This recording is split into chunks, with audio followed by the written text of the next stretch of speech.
bathroom door.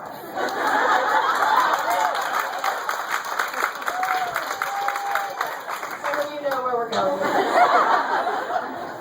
A few weeks ago, my friend Lotta told me that her doctor told her that her antidepressants weren't working because she had too many toxins in her body and that she needed to use a colon cleanse to flush everything out of her system.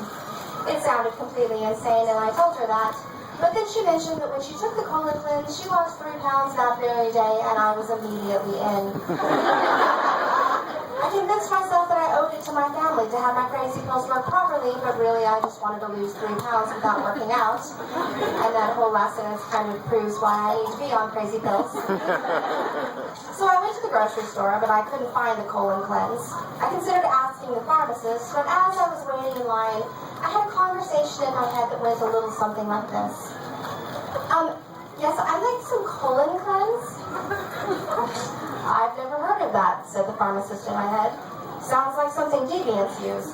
No. It's something that cleans out your colon so that your antidepressants work better. I think you're using your antidepressants wrong.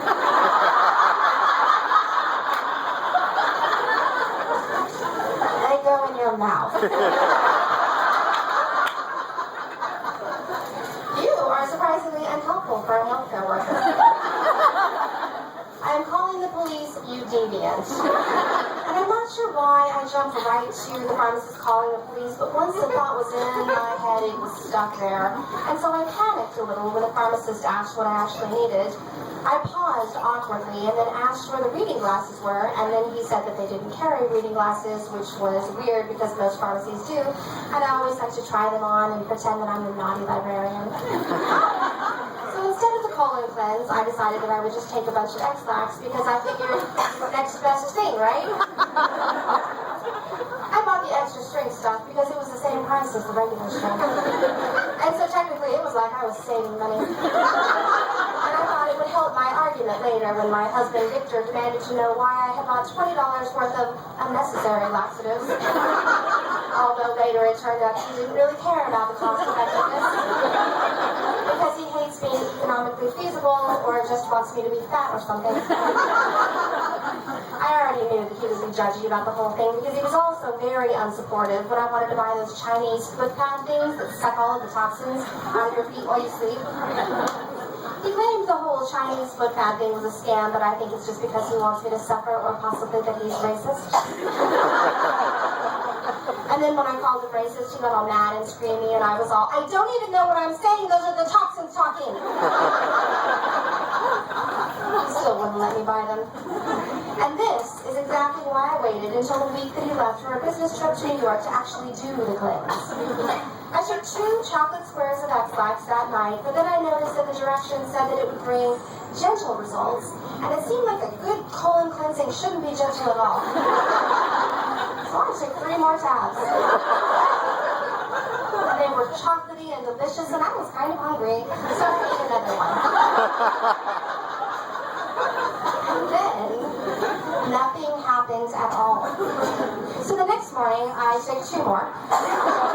Because at this point, I thought maybe there was something wrong with me, and I had some sort of freakishly high laxative tolerance. And then I went to Starbucks, and I picked up a giant frappuccino. See, you guys get it. No one told me the coffee was a laxative. I know now. So I drove back to my home, drinking my frappuccino, and then my intestines exploded. I mean, they didn't literally explode, but it totally felt that way. At first I was all, okay, pain is good, feel the burn. But then I realized this was not like yoga, and that I had, in fact, made a horrible, horrible mistake. I'm not going to get graphic, but it basically felt like my legs had melted and an elephant had crawled inside my stomach and was clawing its way out. And the elephant had claws, apparently. His nose was made of snakes. Since Victor was in New York and Haley was at school, my daughter, I had the house to myself, which was good because honestly there would have been no way to maintain the sensual mystery of womanhood had anyone heard the noises coming from my bathroom. At a certain point I I started worrying that I might be ODing. I wasn't sure what ODing on laxatives actually looked like, but I was fairly certain that it would be messy and that you probably shit out your entire colon. I'm not sure if this is actually medically possible, and I considered calling Lotta to ask her if she felt like she was shitting out her colon. She did her cleanse, but I wasn't sure that I could talk without screaming, and also I didn't have her phone number. And so I sat there thinking that this would be a horrible way to die, because basically no matter what I had accomplished in my life, it would always be overshadowed by, and then she died on the toilet from pooping out her own lower intestine. Like if it had happened to Thomas Edison, that would probably be the first thing in his Wikipedia entry. It'd be all Thomas Edison, who pooped out his own colon, made a variety of inventions and changed the way we live today. Did we mention he pooped out his own colon? Because he totally did. Thomas Edison pooped out his own colon. Honestly, we can't stress this enough. It was about this time that I decided I needed to take action, so I found some Pepto-Bismol and took a full dose. I considered taking more, but at this point, I was concerned I might have to call 911 for help. And I didn't want to have to explain why I had taken 3 times the recommended amount of laxatives and 3 times the recommended amount of diarrheal medicine. Because even to me, that sounded like some sort of poorly planned suicide attempt.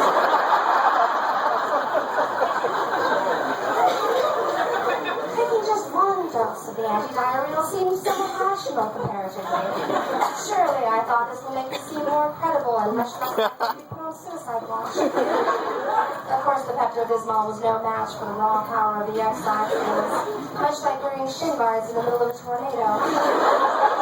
Except less effective, because at least with shin guards, when they found your body later, you could still wear a skirt in your coffin. Unless your legs got ripped off entirely, which could totally happen. But the Pepto-Bismol didn't do anything except turn my tongue black. Interesting side note, apparently only like 1 in 6 people, when you take Pepto-Bismol, turns your tongue black, and everyone else it doesn't. I didn't realize this at the time. I thought it happened to everyone. So like 5/6 of the people that read this book are like, what the fuck is she talking about? And the other 1/6 like, yeah! And the only reason that I know this is because Pepto-Bismol contacted me.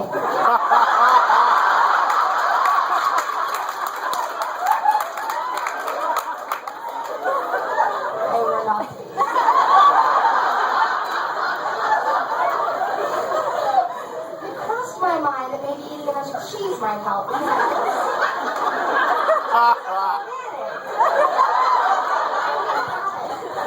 I went to school with a girl who ate too much cheese and got so constipated she had to go to the hospital to have the poop removed by a doctor. And after I heard that I could never pack the matter in the same way, and I often wondered whether she got to keep the poop they removed to keep her tonsils. And then I remembered that I didn't even have any cheese in the house, and that even if I did, it wouldn't matter because I couldn't leave the toilet on. And that is when I heard the noise at the bathroom door. It sounded like someone leaning against the door and tapping it lightly with his knuckles, and I was all, oh my god, I didn't lock the bathroom door. And then I thought, wait, why would I even need to lock the bathroom door since I'm the only one at home?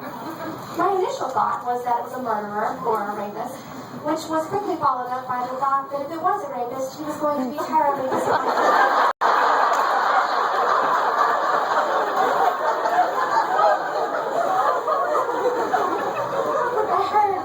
Rapist again, and so I coughed because I thought it might be a burglar who just didn't realize I was at home. I hoped that the coughing would give him the hint that he needed to leave, although technically the other noises coming from the bathroom were probably much more intimidating. But I was trying to be polite because I'm a lady.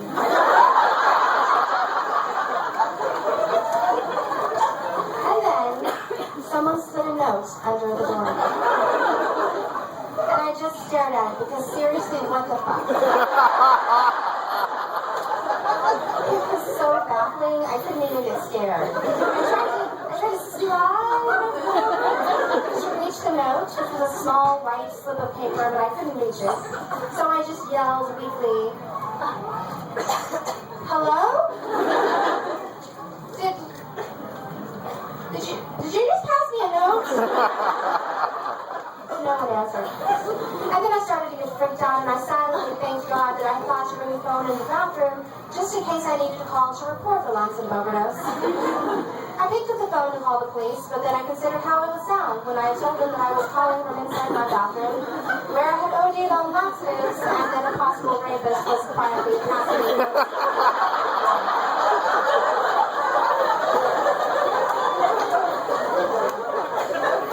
And then I thought it would be really weird if the note said something like, "Do you like me?" Circle yes or no.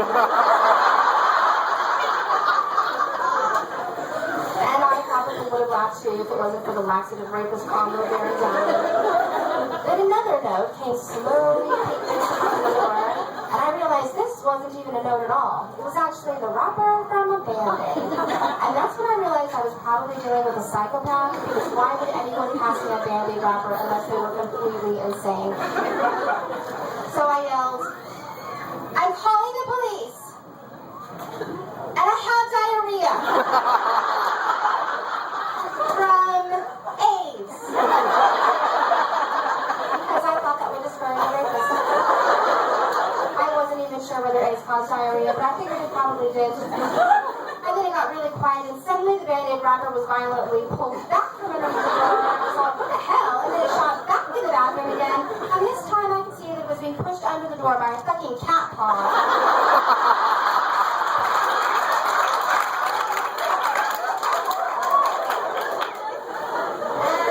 I realized that the cat had knocked over my purse and was just shoving receipts and assorted purse blossom under the door. Then I murdered my cat, but only it occurred to me that I should write this all down, but I didn't have anything to write on except for that slip of paper that the cat had pushed under the door. And so I yelled, "Posey, push the paper further!" They didn't, because he's an asshole. And also he's a cat, so he doesn't speak English. So instead, I wrote this on toilet paper with lipstick, but just the keywords and not the whole thing, because that would be ridiculous.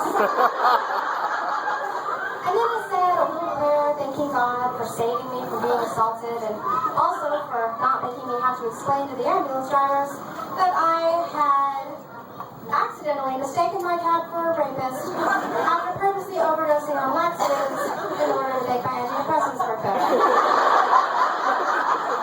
Mainly because that's the kind of story that gets told over and over again to the new ambulance crew. Then I remembered that girl from high school who had to have the blue bubble removed, and so maybe in comparison my story wasn't really so weird after all. Except when Victor came home, I told him about it, because how could you not share that story? And he got all testy about the laxatives and implied that I, quote, couldn't be trusted in the house unsupervised. And I'm all, glass half full, asshole, I didn't get raped, right? And he shouted back, "You were never in danger of getting raped." But I think he just said that to hurt my feelings. And so I retorted, "Oh, I am always in danger of getting raped." And he was all, "I'm not questioning your rapeability. I'm just saying I can't go away for 2 days because you're ODing on laxatives." And that's when I made a mental note that from now on I would never talk to him about ODing on anything.